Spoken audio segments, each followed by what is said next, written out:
Welcome to MetaBookNook, deep dives for curious minds. We're here to journey into fascinating sources, pull out those profound insights, and really make them relevant for you. Today, our exploration takes us into David Cameron Gikandi's book, A Happy Pocket Full of Money. It's a great one. Yeah. So if you've ever, found yourself wondering about those invisible forces behind creating the life you want, beyond just hard work or maybe luck, Right. then this deep dive is definitely for you.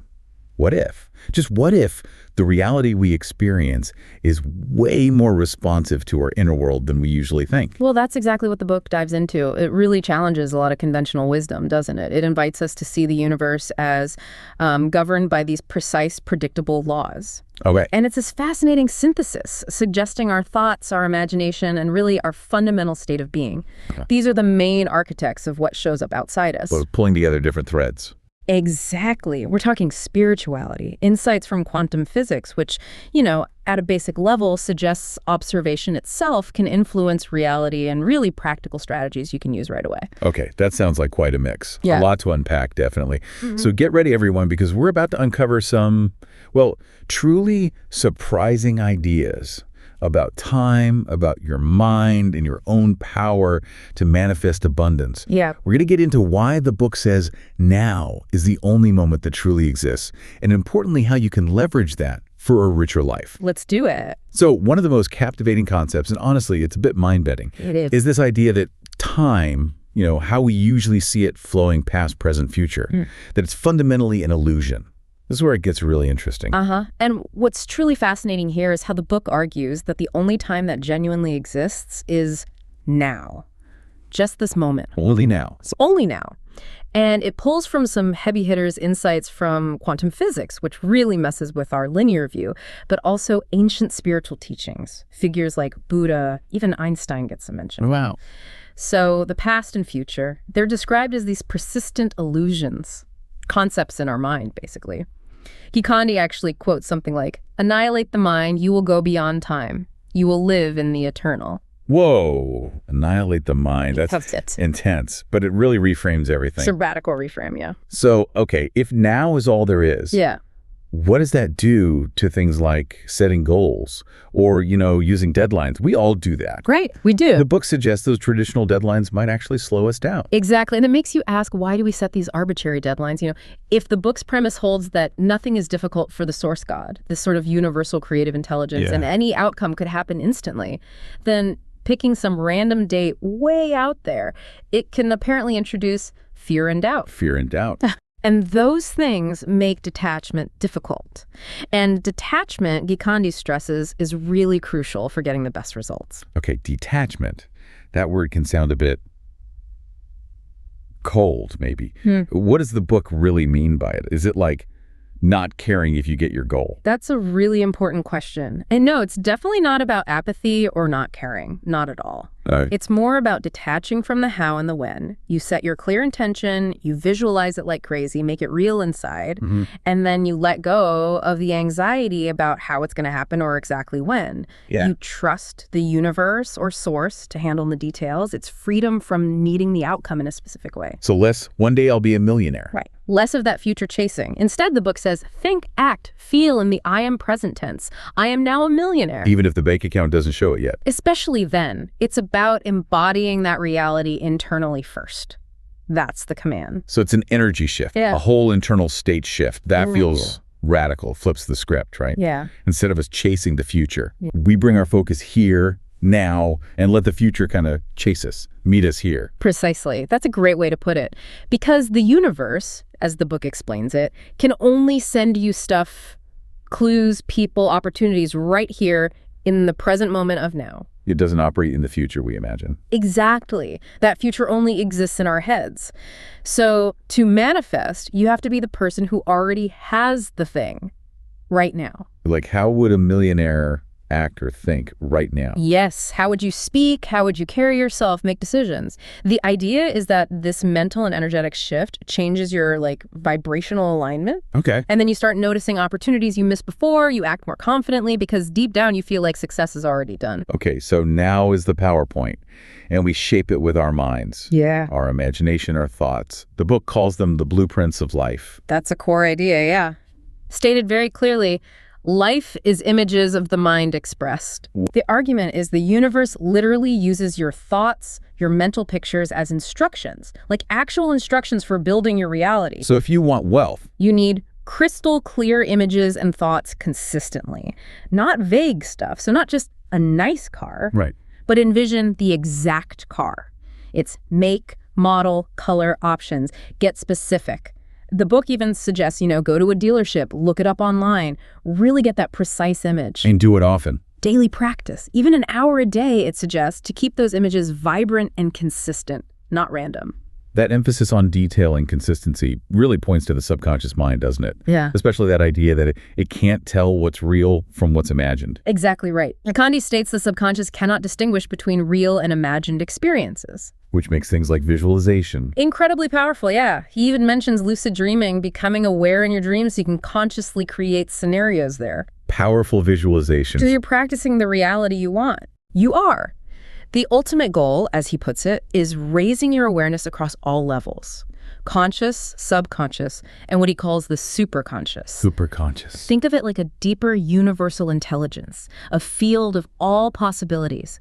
When you align all three, apparently you can create results incredibly fast, instantly even. Instantly, okay. And it's not just images, right? Mm-hmm. The book talks about the power of our words. Specifically, I am. Oh, yeah. Big time. I am is a command of the universe to immediately get into the process of manifesting your wishes into physical reality. That's a direct quote. A command. That's strong. It is. It's presented as this declaration of a state of being right here, right now. So thinking, speaking, feeling in that I am present tense is vital. It aligns you. Because the problems aren't really now. That's the argument. All your problems, if any, are imaginary and in the future, the book says, not in this moment. So asserting I am wealthy, I am healthy, I am happy, that's presented as one of the most direct ways to create. You're claiming it now. You're claiming it and being it now. Okay, so we've covered thoughts and imagination as blueprints, the power of I am. But what's the ultimate engine here? The book brings in being as the first cause. What does that really mean? Being is first cause? Yeah, this is deep. The idea is you can't do a state, you can only be a state. Can't do happiness, only be happiness. Exactly that example. You can't do wealthy, you have to decide to be wealthy. Right now. No. That decision, that shift in consciousness to identify with the version of you that already is wealthy, that's presented as the fastest way to activate creation. Because in the eternal now, that wealthy you already exists as a possibility. Okay, that sounds simple.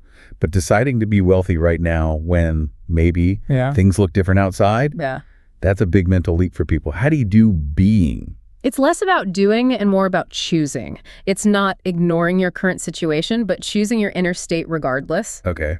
Gikandi suggests it's an internal knowing. You ask, if I were already wealthy, how would I feel? What would be my core belief about money? And then you consciously choose to adopt that feeling, that belief, now, as if it's already true. Yes. That immediate shift in your state of being, he argues, is more powerful than just thoughts or actions alone, because it changes your whole vibration instantly. It signals your new reality. You're living from it, not just hoping for it. Living from it. Okay. Yeah. And this connects to cause and effect. The book calls that the prime law. Indeed. The prime law that runs the universe. Yeah. The core idea. What you cause others to experience, you experience back. Often it says multiplicative. Multiplied. Yeah, like a magnified return. So for example, cause others to experience wealth massively, and you will experience wealth massively. And that's not just giving cash. Not just cash. It's your thoughts, words, actions, your whole being. When it's aligned with generosity, abundance, helping others succeed, it all counts as cause. Suffering is seen as always the result of an error in thinking, a feedback signal, essentially telling you you're misaligned with these laws. Yep. It's a challenging perspective, for sure. It is. And speaking of challenges, the book has this really liberating take on what we usually call conditions, the things we think are blocking us. Yes. Conditionality does not exist. It is created. That's a huge one. Created by us. That's the idea. Because everything that is conceivable exists simultaneously in this eternal now. What we label a condition like lack of money or needing a specific contact first is just another independent existence. It's not inherently a barrier to what you want. Gikandi argues you can achieve wealth with or without having to pass through the so-called condition. So believing you need X before you can get Y is what makes X a barrier. Precisely. The belief in the conditionality is what makes it real for us. We create the hoops we think we need to jump through. Even failure, he says, is an illusion. Failure is an illusion. Yeah, just reframed as a learning process. Feedback helping you get better aligned for success next time. Okay, wow. We've covered some massive ideas, truly mind-bending stuff about reality. It's easy to get kind of lost in the theory, though. It is, yeah. Let's try and, bring it back to earth a bit. What does this mean day to day? The book does offer some practical wisdom, right? Yeah. For actually using these ideas. Absolutely. It's not just theory. For instance, there's a subtle but really important distinction made between desire and want. Desire versus want. Yeah. He explains that wanting communicates that you do not have something. It comes from lack, so it reinforces that state of not having. I see. Instead, we should desire with an intention that assumes it's already possible, already exists in the field of potential, without that needy lack feeling. It's a shift in feeling. A subtle language and energy shift. Got it. Yeah. And goals. You mentioned goal setting earlier. The book's approach is pretty unconventional there, too, isn't it? Thinking really big. Oh, yeah. Really big and specific, but in a unique way. It's not just, set 3 big goals. Really? No, it encourages having at least 5,000 goals. 5,000. Seriously. Small ones, huge ones, everything conceivable. It sounds crazy, but the point isn't to create a massive pressure list. Okay, so what's the point? It's about expanding your consciousness, opening yourself up to vast possibility. You write them down, importantly, in the I am present tense. I am enjoying my tropical vacation. I am easily paying all my bills. And visualize them. Visualize them daily. Keep the focus. Gikandi says this concentrates your thoughts, formats them correctly for the universe, keeps the images consistent. Then the universe figures out the how. You just open the door to everything. Wow. Okay. That's a very different way to think about goals. Does it offer anything more, tangible, say, around money management? It does, yeah. A practical framework. He suggests a 10-10-10-70 rule for finances. 10-10-10-70. Okay, break that down. It's 10% for taxes, 10% for charity, or giving, really key for that law of cause and effect, keeping the flow going. Makes sense. 0.1% for long-term investments, building wealth passively, and then 70% for living expenses and actually enjoying life now. So it builds in enjoyment. Yes. It ensures balance, aligns with abundance laws. And a key principle alongside this is pay yourself first, meaning the charity and investment parts, and let your money work for you. Right. Yeah. Smart investing. But ultimately, even with these practical tips, it all comes back to the inner state, doesn't it? Yeah. Our consciousness. It absolutely does. That's the foundation for everything else. Gikandi writes, wealth consciousness is simply the expansion of your consciousness into the wealthy parts of yourself. All that you need is within you already. So it's not out there, it's in here. Exactly. Abundance isn't something external you go get. It's an internal state you uncover and cultivate, which is why the book strongly recommends meditation. Meditation helps with that. Especially, he says, mindfulness insight meditation helps you become more aware, quiet the mental chatter, and connect with that true, inherently abundant self. That internal alignment is the real key. We have definitely journeyed through a profound landscape today, exploring how a happy pocket full of money really reframes our whole understanding of creation, of abundance. This deep dive really shows us that, like Gikandi says, the world is inside you. Our inner state is the architect. It really is. And that idea that you are your own luck. Yeah. It's so empowering, isn't it? Yeah. It urges us to consciously design our lives, understanding that what we often see externally is, in a way, an illusion designed from various stages of your past. Wow, an illusion from the past. But your thoughts, your feelings, your state of being right now, they're incredibly close to the real you, and they are actively, powerfully shaping what comes next. So here's the big provocative thought for you listening to carry forward after all this. If you really are at cause for everything you experience, and your thoughts, feelings, and state of being in this eternal now are that potent, what will you choose? What will you choose to believe, to imagine, and ultimately to be for yourself starting right now? Powerful question. Thank you so much for joining us on MetaBookNook. We really hope this exploration of David Cameron Gikandi's A Happy Pocket Full of Money has given you not just information, but maybe some truly transformative insights for your own path. Hope so. You can find more details about the book and links to where you might purchase it down in our description.